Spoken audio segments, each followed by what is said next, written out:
They say revenge is best served cold, but mine was served at my ex-wife's wedding. Diana left me for a flashy developer, calling me boring. She invited me to watch her upgrade to wealth and status. What she didn't know, I had history with her new family. History that could destroy everything she'd built. My name is Trevor Whitfield. I'm 50 years old, and I've spent the last 25 years building this town from the ground up. Literally. Every strip mall, half the residential developments, and 3 of the 4 schools bear my company's craftsmanship. Whitfield Construction wasn't just a business, it was my legacy. Diana used to joke that I loved concrete more than her. Turns out it wasn't a joke. The marriage lasted 18 years. Diana Carver, she kept her maiden name for her real estate career, was everything I thought I wanted. Sharp as a tack, ambitious, and she could work a room like nobody's business. She sold houses while I built them. We were supposed to be a team, but somewhere along the way, team became competition. Diana started making comments about blue-collar limitations and expanding horizons. She'd come home from real estate conferences, talking about investors and developers like they were gods among men. Meanwhile, I was out there in the heat, making sure those gods had something solid to stand on. The end came on a Tuesday morning in March. I was reviewing blueprints at the kitchen table when Diana walked in wearing a dress I'd never seen before and an expression I recognized from when she was about to close a difficult sale. "Trevor," Diana announced, "I'm leaving. I've outgrown this arrangement." She had 3 suitcases by the door and Preston Vale waiting in the driveway in his silver Jaguar. Preston Vale, some hotshot developer from Dallas who'd been sniffing around our local market for months. Apparently, he'd been sniffing around my wife too. "This isn't personal, Trevor," Diana continued, adjusting her designer sunglasses. "You're a good man, but I need someone who thinks bigger." Preston understands vision. I watched her load her bags into his luxury car. 25 years of marriage reduced to 3 pieces of luggage. I didn't chase after her, didn't make a scene. I just stood there in my work boots and flannel shirt, watching my world reshape itself without my input. That was 3 years ago. Last week, I got an invitation in the mail. Cream-colored cardstock with gold lettering. "Diana Carver and Preston Vale request your presence at their wedding celebration." The audacity of it hit me like a sledgehammer to the chest.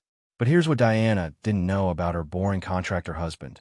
I've got a memory like steel rebar, and I never forget a blueprint, especially when it's crooked.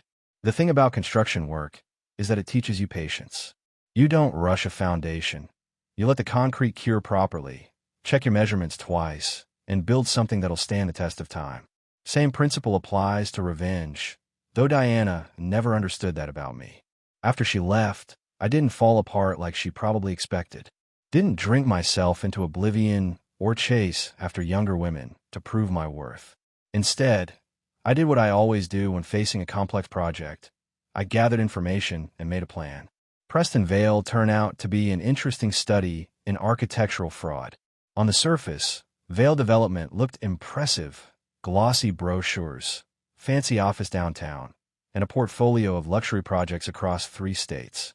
But when you know how to read building permits and inspection records, a different picture emerges. I started with public records. Every construction project leaves a paper trail, and Preston's trail had more red flags than a demolition site. Code violations, delayed inspections, subcontractor disputes that disappeared after mysterious settlement payments. The man was building his empire on shortcuts and cover-ups. But the real gold mine came through an old contact of mine, Jimmy Rodriguez, who'd worked as a crane operator on several Vale projects before getting fired for attitude problems. What Jimmy's attitude problem actually was, asking too many questions about foundation depths that didn't match the approved plans. That Preston character, Jimmy told me over beers at Murphy's Tavern, he's got his daddy's fingerprints all over his business. Vincent Vale.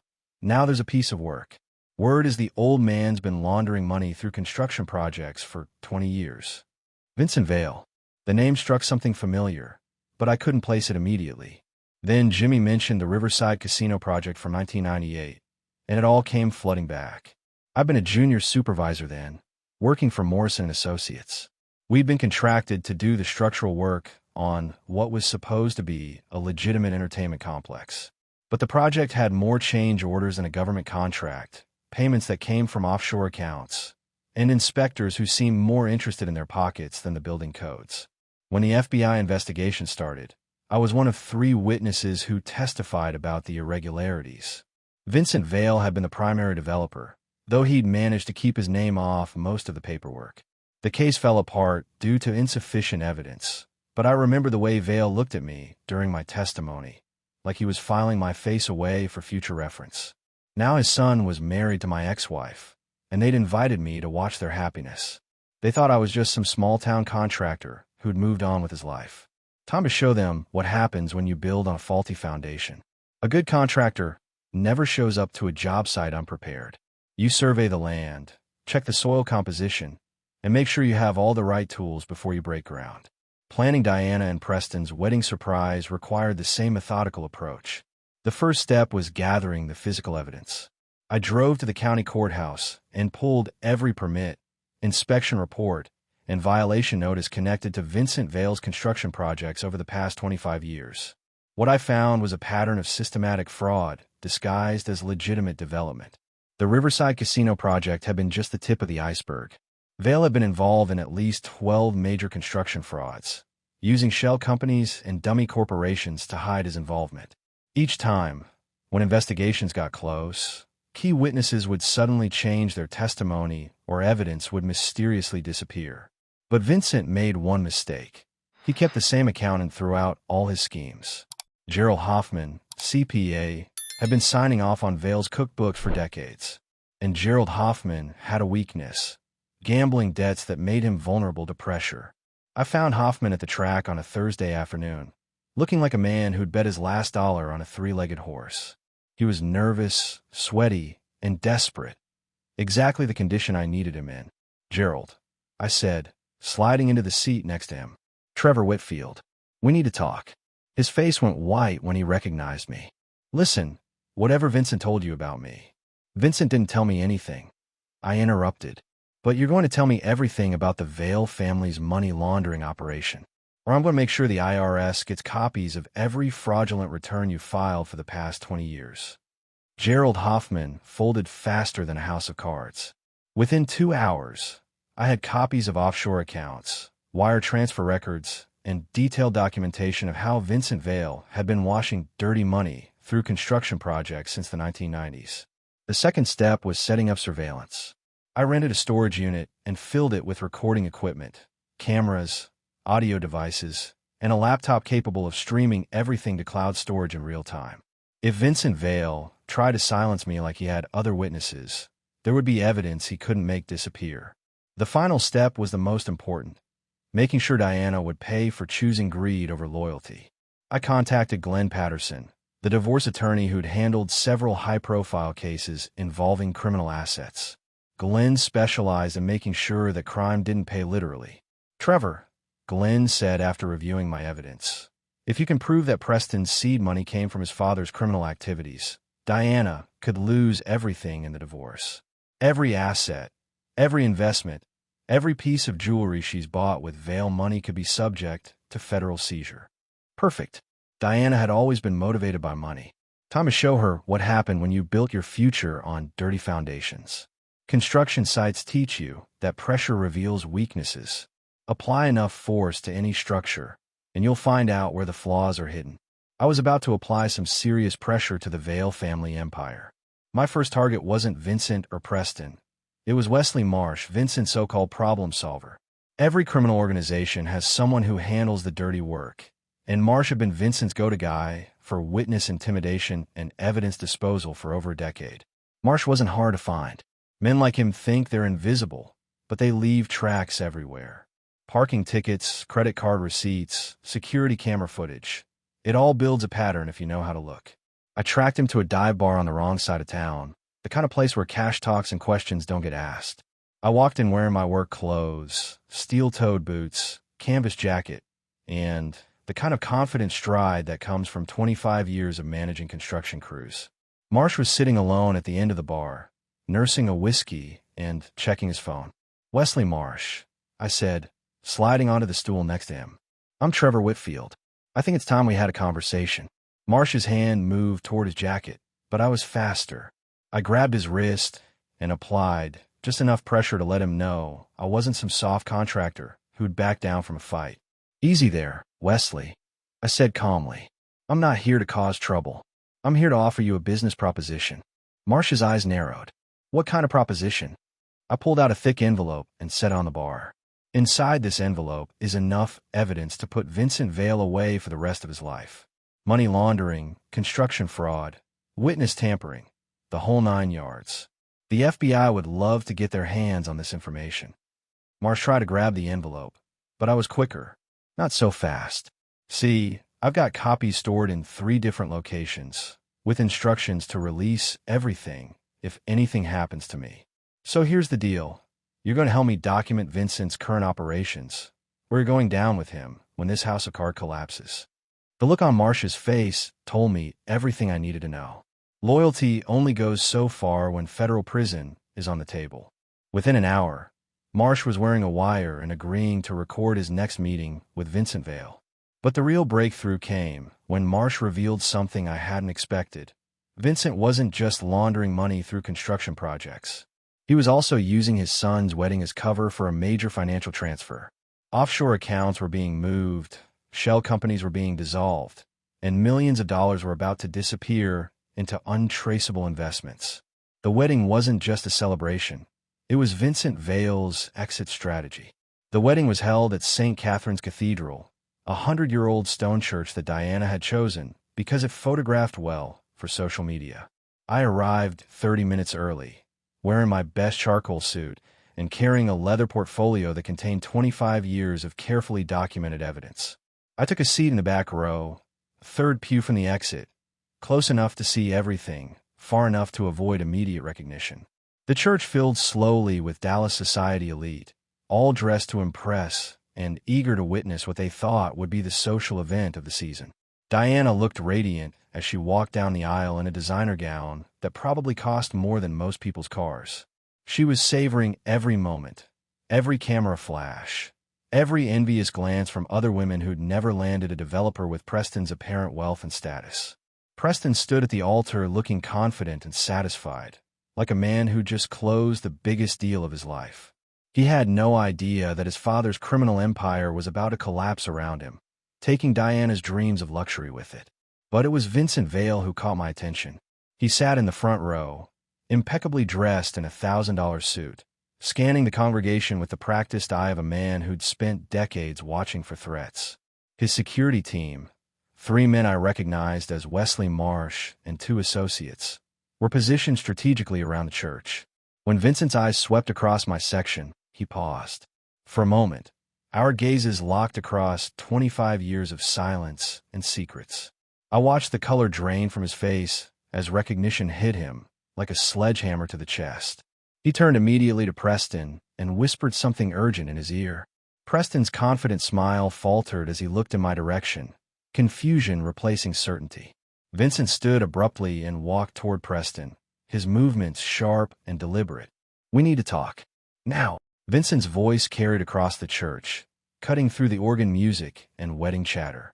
The congregation stirred uneasily. Diana stopped mid-aisle, her perfect smile freezing as she realized something was terribly wrong. The photographer kept clicking, capturing what he thought were candid moments of pre-ceremony excitement. Preston looked from his father to me, then back to his father. "What's going on, Dad? Who is that man?" Vincent grabbed Preston's arm and pulled him toward a side chapel, away from the curious stares of 200 wedding guests. Diana stood alone in the center aisle, her bouquet trembling in her hands as whispers began rippling through the pews. I remained seated, calm and patient, watching the foundation of their perfect day begin to shift and settle.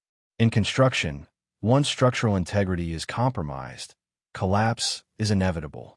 The only question is how much damage it will cause on the way down. Wesley Marsh had positioned himself near the main exit, his hand inside his jacket. Our eyes met briefly, and I gave him a slight nod. He knew what was coming next. The side chapel where Vincent had dragged Preston was supposed to be private, but the church's acoustics carried their heated conversation directly to my location. 25 years of construction work had taught me to listen for structural stress, and the Vale family was about to suffer a complete foundation failure. "That man is Trevor Whitfield," Vincent hissed at his son. He's the contractor who testified against me in the Riverside Casino investigation. If he's here, it means he knows everything. Preston's voice rose in panic. Knows everything about what? Dad, what are you talking about? The money, you idiot. The seed capital for Vail Development, the offshore accounts, the construction frauds, all of it. If Whitfield has evidence, we're finished. I stood slowly and walked toward the chapel, my footsteps echoing in the sudden silence. Diana watched me approach, her face a mixture of confusion and growing terror. The wedding guests were murmuring among themselves, sensing that something had gone catastrophically wrong. Vincent, I called out as I reached the chapel entrance. We need to finish that conversation we started in 1998. Vincent emerged from the chapel with Preston beside him, both men looking like they'd seen a ghost. Vincent's carefully maintained composure had shattered, revealing the desperate criminal underneath the expensive suit. Whitfield, Vincent said, his voice tight with barely controlled rage.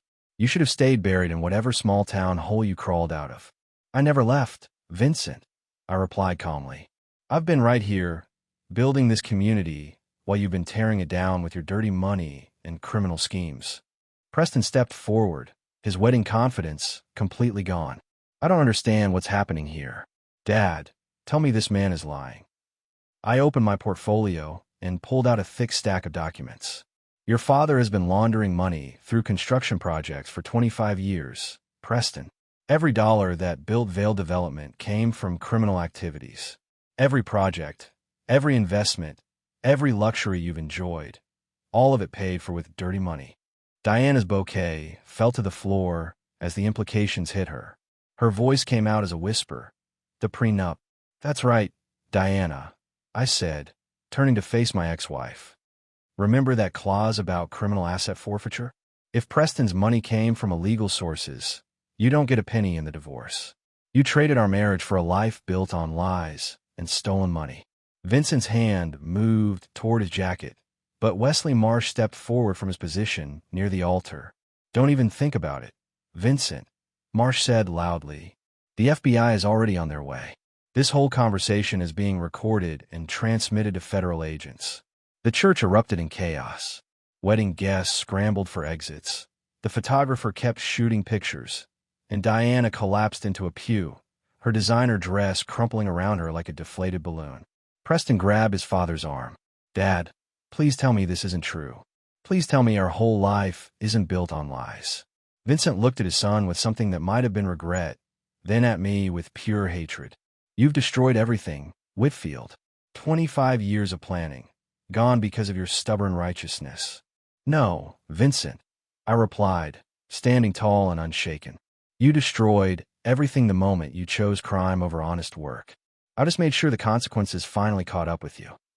The church had turned into a crime scene within minutes. FBI agents were handcuffing Vincent and Preston while wedding guests fled through every available exit.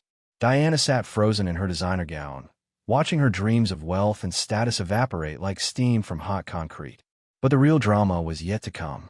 Diana suddenly stood up, her face twisted with rage, and charged toward me with her bouquet raised like a weapon.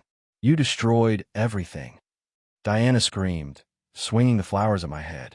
25 years of marriage meant nothing to you. You couldn't stand seeing me happy. I caught her wrist easily, my grip firm but controlled. Diana, this has nothing to do with our marriage. This is about justice for Vincent Vail's victims. Justice. Diana's voice rose to a shriek that echoed off the cathedral walls. You're just a bitter old man who couldn't handle me upgrading. Preston was going to give me everything. The house, the cars, the lifestyle I deserved. Built on dirty money and other people's suffering, I replied calmly, still holding her wrist as she struggled against my grip. You chose greed over integrity, Diana. This is the consequence. One of the FBI agents approached us. Ma'am, I need you to step back and remain calm. Diana wrenched free from my grip and spun toward the agent. Arrest him. He planned this whole thing. He's been stalking us for years. Agent Rodriguez looked at Diana with the patience of someone who'd dealt with hysterical civilians before. Ma'am, Mr. Whitfield is a cooperating witness in a federal investigation. He's committed no crime. Cooperating witness. Diana's voice broke, as the full implications hit her. "You've been working with the FBI?" "For 6 months," I confirmed. "Ever since I discovered that Preston's seed money came from his father's construction frauds. Every meeting, every transaction, every criminal conspiracy, all documented and recorded." Diana's legs gave out, and she collapsed back into the pew. The reality was sinking in. Not only was Preston facing federal prison, but their prenuptial agreement meant she would walk away with nothing. No house, no cars, no bank accounts, just the debt from an elaborate wedding that would never be legally recognized. Wesley Marsh was being led away in handcuffs, but he caught my eye and nodded respectfully. Even criminals understood the value of a man who kept his word and followed through on his promises. Preston stood near the altar in handcuffs, looking completely broken. "Diana," he called out desperately, "I didn't know about any of this. You have to believe me." Diana didn't even look at him. She was staring at me with a mixture of hatred and grudging respect. "You planned this for years, didn't you, Trevor?" "I planned to build a life with you, Diana," I replied honestly. "When you chose to destroy that, I built something else instead. A case that would make sure Vincent Vale finally paid for his crimes." The FBI was leading Vincent past our pew when he stopped and glared at me with pure venom. "This isn't over, Whitfield. Men like me have long memories and longer reach." I stood up to my full height and looked Vincent Vale directly in the eyes. "Men like you have been threatening me for 25 years, Vincent. I'm still here, and you go to federal prison. I'd say my reach is longer than yours." The aftermath of a construction project always requires a final inspection, checking that everything was built to specifications and that all safety standards were met. The collapse of Vincent Vale's criminal empire needed the same thorough review. 3 weeks after the wedding disaster, I was sitting in FBI agent Rodriguez's office, reviewing the final details of the case that had consumed 6 months of my life. The evidence I'd gathered with Wesley Marsh's cooperation had led to a federal indictment that would put Vincent away for 20 years minimum. "The prosecutor wants to thank you personally, Mr. Whitfield," Agent Rodriguez said, sliding a commendation letter across his desk. "Without your testimony and the evidence you gathered, Vincent Vale would have continued laundering money indefinitely." "What about Preston?" I asked. He seemed genuinely shocked by his father's activities. "Preston's cooperating fully with the investigation. He'll probably serve 2 years for conspiracy, but he's helping us unravel shell companies in 3 other states. His cooperation might reduce his sentence." I nodded, feeling a strange mixture of satisfaction and sadness.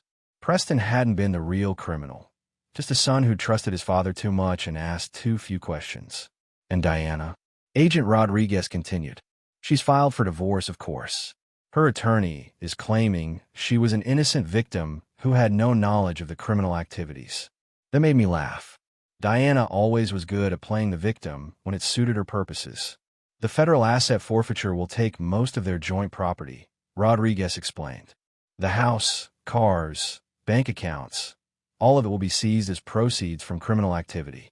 She'll get to keep whatever she brought into the marriage, but that wasn't much." The irony was perfect. Diana had left me because she wanted more than a contractor's modest lifestyle. Now she was facing a future with even less than what we'd built together over 18 years. A week later, I was back at my construction site, supervising the foundation pour for a new elementary school. Honest work, legitimate money, and a project that would serve the community for decades to come. It felt good to be building something again instead of tearing down criminal enterprises. Jimmy Rodriguez found me there, wearing his hard hat and safety vest like he'd never been away. "Trevor," Jimmy said, shaking my hand firmly, "I heard what you did. Takes guts to stand up to men like Vincent Vale." "Just doing what was right, Jimmy," I replied. "Same as you when you questioned those foundation measurements." "So what's next for you?" Jimmy asked. "Thinking about retirement." I looked around at the construction site, the honest workers, the legitimate materials, the project that would educate children for generations. This was what I'd always been meant to do: build things that mattered, create structures that would outlast the people who made them. Retirement. I smiled and picked at my blueprints. "Jimmy, I'm 50 years old, and I've got at least 20 more years of good work in me." Diana thought I was boring because I valued substance over flash. But substance is what lasts when everything else falls apart. "Speaking of Diana," Jimmy said carefully, Heard she's working at a real estate office downtown. Not selling houses, just answering phones and filing paperwork. I felt a brief pang of something that might have been pity, but it passed quickly. Diana had made her choices, just like Vincent Vale had made his. Actions have consequences, and both of them were learning that lesson the hard way. The foundation was setting perfectly, level and strong, just like justice. 6 months after Vincent Vale's arrest, I was reviewing architectural plans for the new community center when my secretary buzzed my intercom. "Trevor, there's a woman here to see you." Says her name is Diana Whitfield. I looked up from my blueprints, surprised. Diana had kept my last name even after the divorce, probably because changing it back to Carver would remind everyone of her failed upgrade attempt. "Send her in, Linda." Diana walked into my office looking nothing like the polished real estate agent I'd been married to. Her clothes were department store quality. Her hair was cut in a practical style, and she'd lost the predatory confidence that once defined her personality. "Hello, Trevor," Diana said quietly, taking a seat across from my desk. "Diana, how are you managing?" "I'm working at Century 21 downtown," she replied. "Administrative assistant. Filing papers, answering phones. It's honest work." I nodded, waiting for her to explain why she was here. "I wanted to apologize," Diana continued, her voice barely above a whisper. "Not for leaving you. I still think we weren't right for each other. But for how I left. For the cruelty, for the public humiliation, for trying to make you feel like you weren't enough. You don't need to apologize for wanting more than what we had, Diana.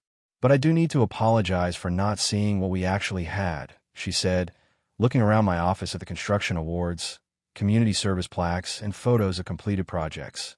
"You built something real, Trevor. Something that mattered."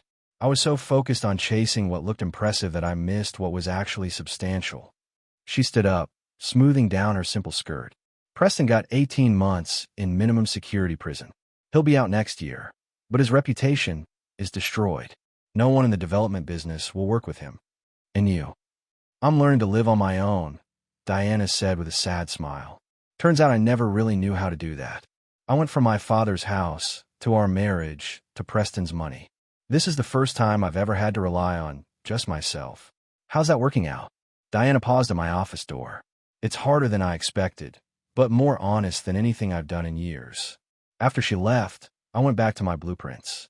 The community center would have a gymnasium, meeting rooms, and a senior citizens activity area. It would serve 3 generations of families, built with legitimate money and constructed to last decades. Some foundations are worth preserving. Others need to be demolished before you can build something better. 1 year after the wedding that never happened, I was standing in the completed community center, watching kids play basketball while their grandparents played cards in the senior lounge. The building was everything I'd envisioned: functional, durable, and designed to serve the community for generations. Jimmy Rodriguez found me there, holding a newspaper with Vincent Vale's mugshot on the front page. 22 years in federal prison, Jimmy said, showing me the headline. Judge threw the book at him. Said he showed no remorse for the lives he destroyed. "What about Wesley Marsh? 5 years for conspiracy, but he'll be out in 3 with good behavior. Turns out cooperating with the FBI earned him some consideration." I nodded, feeling a sense of closure I hadn't expected. The case was finally over. The criminals were paying for their crimes, and the community was safer. "You know what the best part is, Trevor?" Jimmy continued. "All those buildings Vincent constructed with dirty money, they're being torn down and rebuilt properly. Your company got the contract for 3 of them." That news made me smile. Honest work replacing criminal shortcuts. Legitimate construction replacing fraudulent development. It felt like justice in its purest form. "Jimmy, you want to grab dinner?" "I'm buying." "Can't tonight, Trevor. Got a date with Maria Gonzalez from the Planning Commission. She said a man who stands up to criminals is worth getting to know better." After Jimmy left, I walked through the community center one more time, checking the craftsmanship, testing the door handles, making sure everything met my standards.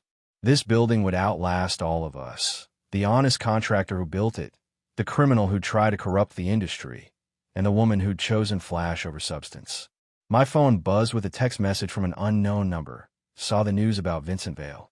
"You were right about building something that lasts. Congratulations, D." I smiled and deleted the message. Diana had learned the difference between what looks impressive and what actually matters. But that lesson had come too late for us. Some damage can't be repaired, only learned from. Outside, the sun was setting behind the mountains, casting long shadows across the construction site where my crew was laying the foundation for tomorrow's project, a new fire station that would protect the community for the next 50 years. I climbed into my truck and headed home to the modest house I'd built with my own hands 18 years ago. It wasn't impressive or flashy, but every nail was straight, every board was level, and every system worked exactly as designed. Some men build empires. Others build foundations. The difference is that foundations are meant to support something greater than themselves, while empires exist only to glorify the men who created them. I'd chosen foundations, and I'd never regretted that choice.